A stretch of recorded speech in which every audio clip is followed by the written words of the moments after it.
The Memoirs of Guybrush Threepwood, The Monkey Island Years.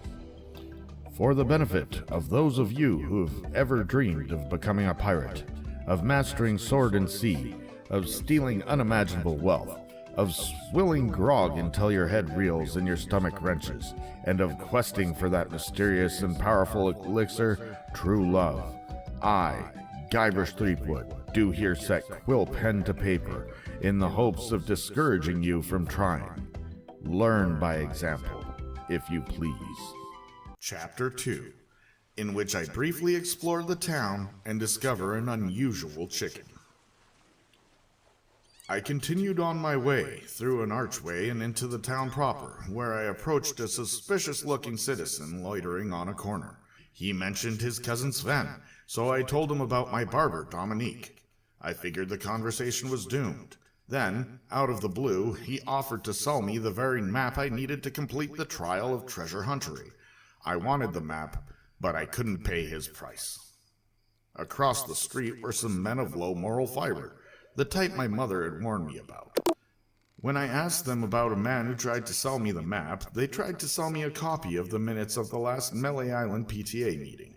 I convinced them to pay me 2 pieces of 8 to relieve them of a copy. More booty. Entering the door on the right side of the street, I discovered the local voodoo parlor. I steered clear of the voodoo stuff, but I did nab an unusual chicken, a rubber chicken, with a pulley in the middle. I'd never seen anything like it in my life, so of course I stole it. I met a mysterious magical woman in the back of the parlor. She told me my future. Well, some of it. I left the voodoo parlor and continued on through an archway beneath the town clock. Just past the arch was the entrance to a general store. The store was run by a crabby old man who held me so firmly in his gaze that I couldn't filch either the sword or the shovel I found. Unfortunately, my 2 pieces of 8 weren't quite enough for a legitimate transaction. I needed gold, and I needed it badly. I walked 2 doors down to a prison and tried talking to the prisoner, but all I got from him was a face full of rat breath.